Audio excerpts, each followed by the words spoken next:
Tom Brady retiring from football for good, second time around, emotional message that he gave. I wore his jersey yesterday.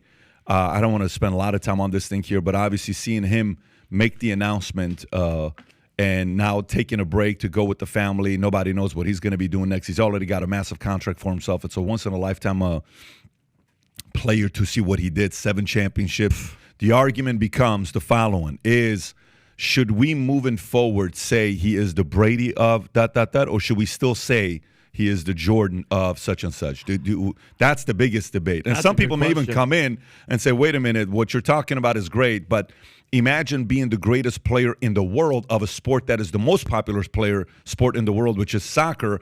We should moving forward say he is the Messi. Wow. So what is we have to figure it out right now, and the world has to follow. Okay, right now we have to figure it out. Okay, we're gonna set the standard for everybody else. Is it Brady, Jordan, or Messi moving forward? Okay, and in the world, because you're in soccer, so like you have to say Messi in the world. Yeah. In the United States of America, Brady or Jordan.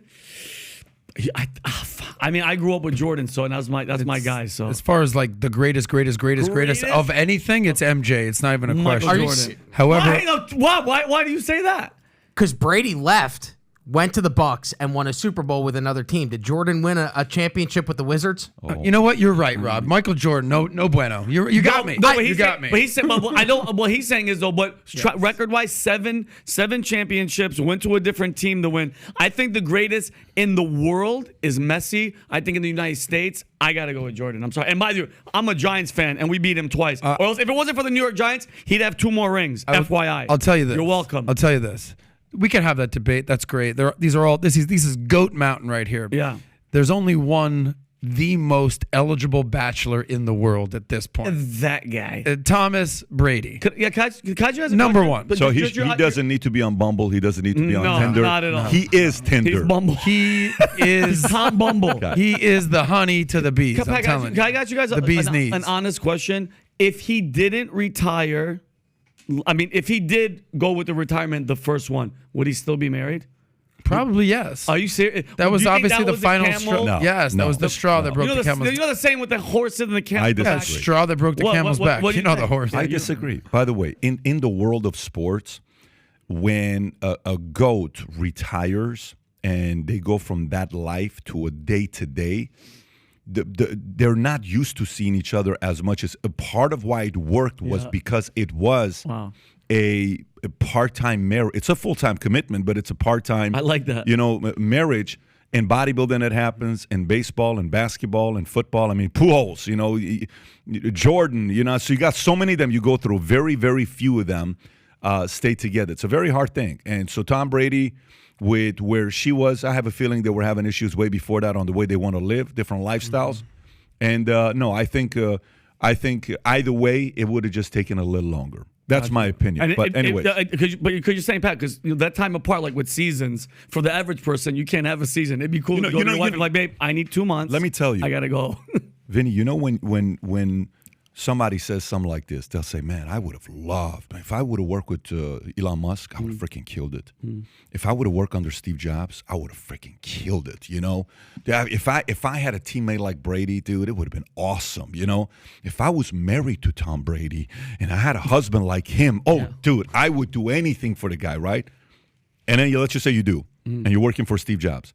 What do you think Steve Jobs would do? Do you think he would sit there and say, let me sell you the vision of where Apple's going to be in the future one day. Yeah. And one day we're going to build this machine, a computer is going to fit in a small little case like this. And you would say, what a visionary. Or do you think Steve Jobs would say, you guys got 6 months to fit this big-ass box in this or you're fired, period, okay? Yeah. All right, so the point is like, you want to work for Steve Jobs until you work for Steve Jobs and you say, this guy's a freaking tyrant. Right. What the hell is the matter with this guy? Then so you're like, oh, I'd love to marry Tom Brady. Oh, Tom, it'd be so freaking. And all of a sudden, boom, you're Giselle, a beautiful model, married to the guy, Tom Brady. And like, holy freaking shit, I want him to obsess over me like all the other men I've ever dated. Mm-hmm. This guy loves football more than me. I can't be with a guy like that. And shit, I don't want to be with a guy like this. Mm-hmm. And then you go with a jiu-jitsu guy that's got an instructor who's got more time to spend time with you than a Tom Brady.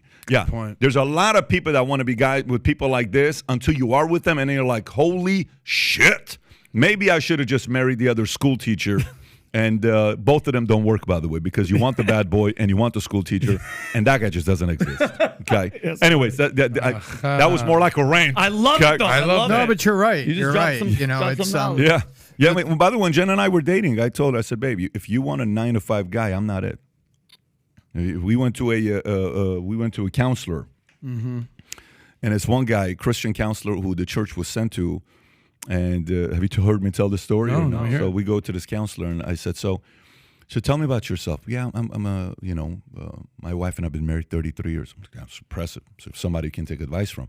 I said, what's your secret sauce for your marriage working out? For 33 years, we have had dinner every night at 6:00. We've never missed it. I believe that's the key to success. I said, what business are you in? Oh, I'm a school teacher. How about your wife? She's also a school teacher. I said, it's so awesome meeting you. Here's the $200, babe. We got to go.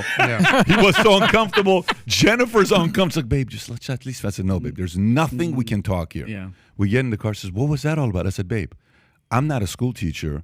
I'm not going to be home at 6:00 dinner. This is not the life. You want that at somebody else. You don't. We want to go take over the world. This is a very different mentality.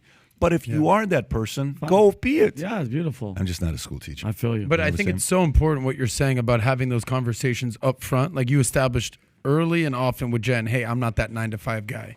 So what's the did something I say offend you? There's something We're Middle Eastern. What's the famous quote where it says men marry women hoping that they will never change, and that women marry men hoping that they will change, and then invariably they'll both be disappointed?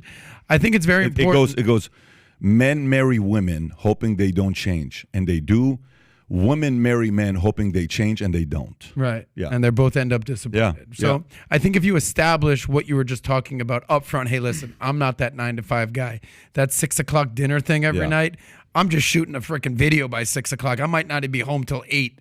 So like, this is the guy you're going to marry. Are you comfortable with that? Yeah. Because I don't, 7 years down the road, I don't want to be like, why are you never home? It's like, I told you that up front. Yeah, and going off what you said, Pat, just really, really fast. I think those moments where you, like, that time off, I'm not saying being away from your wife forever, but like that season that he's gone and whatever, I think it helps because, you're apart, and then when you see each other, it's amazing. But if you're there every single day in the person's face, it's a little too much. Tom, Yeah, the fables never match. The fables and the stories never match the reality. And you can read a lot of books and biographies about Bezos, about Jobs. I love the story. It was in Forbes or Fortune. It goes way back. Jobs is very frustrated by a thing called Mobile Me. Remember about 12, 15 years ago, maybe longer than that, Apple had a product called Mobile Me. It's not really working right. Hauls everybody into a conference room who is working on it. So there was apparently about 100 people in there. And he points to product manager and he says, tell me what Mobile Me, what the spec is, what the product is. Well, Mobile Me is they gave him. And he looks at the guy and he said, okay. And they said he started turning red.